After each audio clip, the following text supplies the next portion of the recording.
ഏകദേശം ഒരു 4 മണി ആയി തുടങ്ങിയിട്ടുണ്ട്.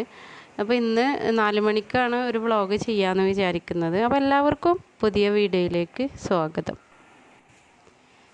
ഇന്നത്തെ വീഡിയോയിൽ നമ്മൾ വീട്ടമ്മമാർക്ക് വളരെ യൂസ്ഫുള്ളായ 2 കാര്യങ്ങളാണ് കാണിക്കാൻ പോകുന്നത്. വീട്ടമ്മമാർക്ക് ചെലവ് ചുരുക്കൽ എന്നുള്ള ഒരു കാറ്റഗറിയിലേക്ക് ചെയ്യാൻ പറ്റുന്ന ഒരു കാര്യമാണ് ആദ്യം കാണിക്കാൻ പോകുന്നത്. അപ്പോൾ നമുക്കതെങ്ങനെയെന്ന് നോക്കാം. നമുക്ക് ഒരു നൈറ്റി സ്വന്തമായിട്ട് എങ്ങനെ തയ്ച്ചെടുക്കാം, വളരെ ഈസി ആയിട്ട് തയ്ച്ചെടുക്കാൻ പറ്റിയ ഒരു നൈറ്റിയാണ് ഞാൻ കാണിക്കാൻ പോകുന്നത്. നമ്മൾ നൈറ്റിയുടെ തുണി ഒരു 170 രൂപ കൊടുത്താൽ നമുക്ക് നൈറ്റിയുടെ തുണി കിട്ടും. അപ്പോൾ നമ്മൾ എന്ത് ചെയ്യുക, ആ തുണി വാങ്ങിച്ചതിന് ശേഷം ഇതുപോലെ നമ്മൾ ഒരു നൈറ്റി വെച്ചിട്ട് നമുക്ക് കഫ്താൻ മോഡലുള്ള ഒരു നൈറ്റിയാണ് ഞാൻ തയ്ക്കുന്നത്. വളരെ ഈസി ആയിട്ട് തയ്ച്ചെടുക്കാൻ പറ്റിയ ഒരു നൈറ്റിയാണിത്. അപ്പോൾ നമുക്ക് ആ നൈറ്റി മടക്കിയിട്ട് ഇതേപോലെ തുണിമ്മൽ വെച്ചിട്ട് വരച്ച് ഷേപ്പ് ഇതുപോലെ വരച്ചെടുത്താൽ മാത്രം മതി. ഇതിന് സ്ലീവ് ഒന്നും വേറെ ഫിറ്റ് ചെയ്യാത്തത് കൊണ്ട് നമുക്ക് ഈ ചൂടുകാലത്ത് ഇടാനും സുഖമാണ്, നമുക്ക് കാശിനും ലാഭമാണ്. ഞാൻ എൻ്റെ എല്ലാ നൈറ്റികളും ഇതുപോലെ തയ്ച്ച് എടുത്ത നൈറ്റികളാണ് എൻ്റെ കയ്യിലുള്ളത്. പുറത്തുനിന്ന് കാശ് കൊടുത്ത് നൈറ്റി വാങ്ങുന്ന ഒരു പരിപാടി എനിക്കില്ല. ഇനി ഇതിന് സ്ലീവ് വേണം എന്നുള്ളവർക്ക് കുറച്ചുകൂടെ കയ്യിന് കഷ്ണം വെച്ച് ഇവിടുന്ന് നമ്മൾ ഈ ഭാഗത്ത് നിന്ന് കട്ട് ചെയ്തിടുന്ന കഷ്ണം വെച്ചിട്ട് ജോയിൻ്റ് ചെയ്ത് കൊടുത്താൽ കൈ കുറച്ചുകൂടെ വലുതാക്കി എടുക്കാൻ പറ്റും. നമ്മൾ നൈറ്റി വെച്ച് ഷേപ്പ് വരച്ചെടുത്തതിന് ശേഷം നമുക്ക് അടിക്കാനുള്ള സ്റ്റിച്ചിങ് അലവൻസ് നമ്മൾ അവിടെ ഇട്ട് ഒരു വര കൂടെ അതിൻ്റെ അപ്പുറത്ത് നമ്മൾ വരച്ച് വെക്കണം. ഞാൻ ഈ പറയുന്നത് സ്റ്റിച്ചിങ് അറിയാത്ത ആളുകൾക്ക് ഉള്ള ഒരു ക്ലാസ് എനിക്ക് അറിയുള്ളൂ. ഞാനും കൂടുതൽ എനിക്ക് സ്റ്റിച്ചിങ്ങിനെ കുറിച്ച് ഒന്നും അറിഞ്ഞൂടാത്ത ഒരാളാണ്. എങ്കിൽ പോലും എൻ്റെ എല്ലാ ഡ്രസ്സുകളും ചുരിദാറും നൈറ്റിയും ഒക്കെ ഞാൻ തന്നെ തയ്ച്ചെടുക്കൽ, മക്കൾക്കുള്ള ഫ്രോക്കും ഞാൻ തന്നെ തയ്ച്ചെടുക്കൽ. ഞാൻ ഇതുപോലെ എല്ലാം നോക്കിയിട്ടാണ് തയ്ച്ചെടുക്കുന്നത്. അത് നിങ്ങൾക്കും ഉപകാരമാവട്ടെ എന്ന് കരുതിയാണ് ഞാൻ ഈ വീഡിയോ കാണിക്കുന്നത്. അപ്പോൾ ഇതുപോലെ ഞാൻ തയ്ച്ചെടുത്ത ഒരു നൈറ്റി തന്നെയാണ് അളവിന് വെച്ചിട്ടുള്ളത്. ഇങ്ങനെ തയ്ച്ചെടുക്കുമ്പോൾ നമുക്ക് ഇഷ്ടമുള്ള കളറും ഇഷ്ടമുള്ള തുണിയൊക്കെ തിരഞ്ഞെടുത്ത് തയ്ക്കാം. എന്നിരുന്നാലും നമുക്കൊരു 100-150 രൂപ ലാഭമായിട്ടാണ് നമുക്ക് വരിക.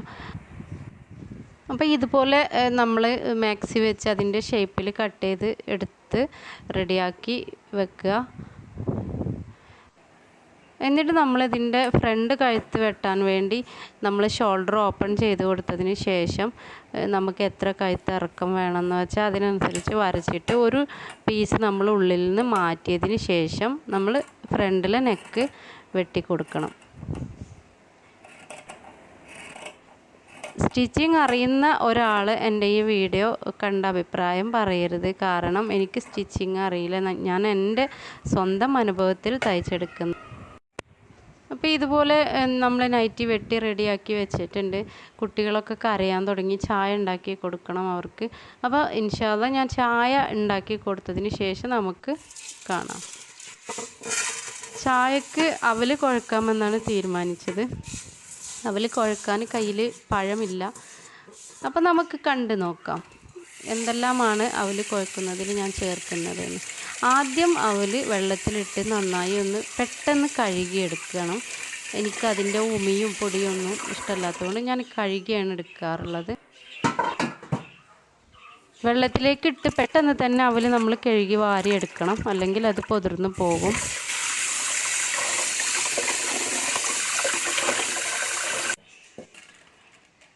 അവൽ കോരി എടുത്ത് നല്ലവണ്ണം പിഴിഞ്ഞ് ഈ പാത്രത്തിലേക്ക് ഇട്ട് കൊടുക്കുന്നുണ്ട്.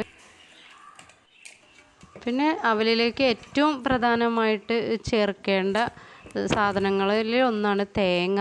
അപ്പോൾ നമുക്ക് തേങ്ങ കുറച്ച് ചിരണ്ടിയെടുക്കണം.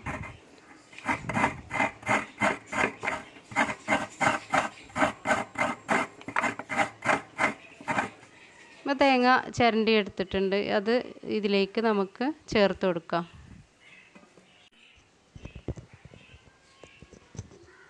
ഇനി അതിലേക്ക് ഞാൻ ചേർക്കുന്നത് ഒരു 2 ടീസ്പൂൺ പാൽപ്പൊടി ചേർത്തിട്ടുണ്ട്.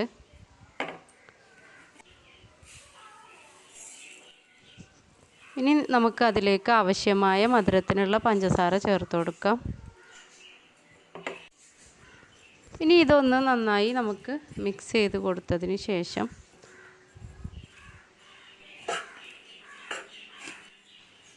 ഇതിലേക്ക് പഴം ചേർക്കാൻ ആവശ്യത്തിന് എൻ്റെ അടുത്ത് പഴമില്ലാത്ത കാരണം ഞാൻ അത്തിപ്പഴം പാലിൽ അരച്ചാണ് അതിലേക്ക് ചേർക്കുന്നത്.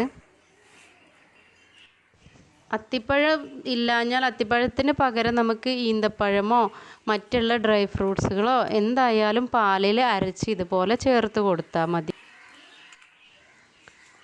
അങ്ങനെ നമ്മൾ അരച്ച് അത്തിപ്പഴം അതിലേക്ക് ചേർത്തിട്ടുണ്ട്. ഇനി അതെല്ലാം കൂടെ നന്നായി മിക്സ് ചെയ്തെടുക്കണം. ഇപ്പോൾ നന്നായി നമ്മൾ മിക്സ് ചെയ്തെടുത്തിട്ടുണ്ട്.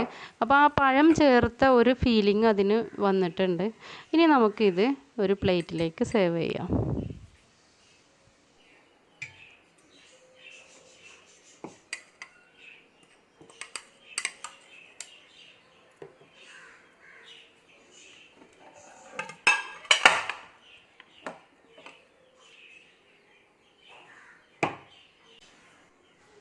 ഞാനതിൽ ഉണക്കമുന്തിരി ചേർത്തിട്ടാണ് ഡെക്കറേറ്റ് ചെയ്തിട്ടുള്ളത്. അതിൻ്റെ മുകളിലായിട്ടൊരു 3 ബദാമും വെച്ച് കൊടുക്കുന്നുണ്ട്. ഇങ്ങനെ നിങ്ങൾ അവൽ ഒരു പ്രാവശ്യം ഉണ്ടാക്കി നോക്ക്, ഭയങ്കര ടേസ്റ്റാണ്. നമുക്ക് ഏത് ഡ്രൈ ഫ്രൂട്ട്സ് ഇട്ടിട്ടും ഇതുപോലെ അവൽ കുഴച്ചെടുക്കാൻ പറ്റും.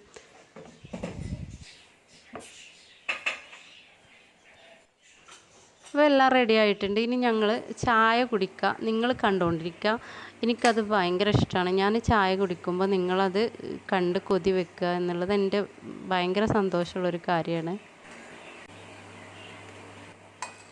കണ്ട് കൊതി വെച്ചിരിക്കാണ്ട് എല്ലാവരും പോയി ഉണ്ടാക്കി നോക്കുക. സ്വന്തം അടുക്കളയിലുള്ള സാധനങ്ങൾ മാത്രം വെച്ചിട്ടാണ് ഞാൻ ഈ ഡിഷ് ഉണ്ടാക്കിയിട്ടുള്ളത്.